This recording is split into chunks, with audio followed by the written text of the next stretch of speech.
Being nominated for a CMA Award is such a full circle moment for me. I've dreamt of being a part of the award show. I've dreamt of being a part of country music my entire life and never missed the awards growing up. And just to now think I'm going for the first time as somebody who was worthy of a nomination I don't know that it'll even compute for me even sitting there on Wednesday.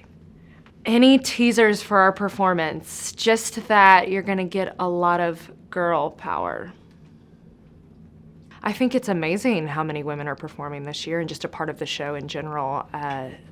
Women are a huge part of our genre, and I think that in years past, especially since I moved to town 10 years ago, we've had a lack of them, and I think this year shows very much that we're in a good place and that we're in the right direction and that there are a lot of amazing women doing amazing things all the way from Dolly to now my generation. So it's a good time to be a lady in country. I'm really looking forward to Willie and Casey. I'm a huge Willie fan. I think that you have to be grateful for every step of figuring out how to make this your career. I think that for the next generation, I hope that they look at my story and they look at the accolades that I've been so fortunate to have over the last few years since Every Little Thing, and they can see that through struggle and through a lot of no's and through a lot of hard work and blood, sweat, and tears that you can make your childhood dreams come true and that you can do anything. And I just encourage people to look at the rules and all of the things that I broke with my song, and I was just being 100% myself, and I think at the end of the day that's what you have to do, and it'll always win. Again, I have dreamt of being a country artist my whole life, so being able to now be a part of the Country Music Hall of Fame with the American Currents exhibit and getting to do a web series with them, I'm now a part of history, and that's surreal. And I dreamt of singing on the Grand Ole Opry my whole life, and now I'm about to play my 73rd performance. And these are things that, as an artist, I feel like it's my duty as one of the new faces of country to keep that alive, keep the Hall of Fame alive, keep the Grand Ole Opry alive, preserve the parts of our history and of our genre that make it unique.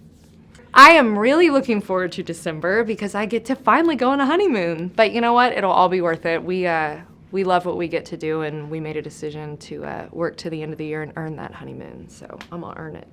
I played a radio show with Luke Combs a few years ago, and it was, I think Hurricane had just come out, and I just loved his voice, and I knew that he loved 90s country and old school country the way that I did, and I told him that night after the show, I said, I want to write with you.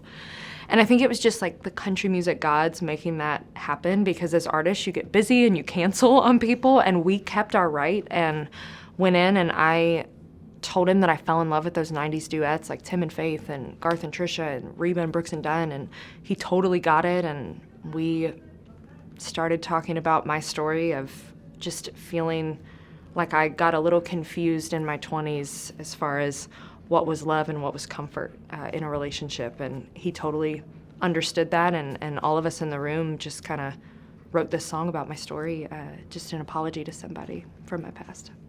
I am so excited that my second record is coming out on Valentine's Day 2020. I've had so many things happen to me in the last few years. Country music fans have given my music a place in this world, and I think that you're just going to see an evolution of the girl that came onto the scene with Every Little Thing and just a more confident, sure of herself, happy girl.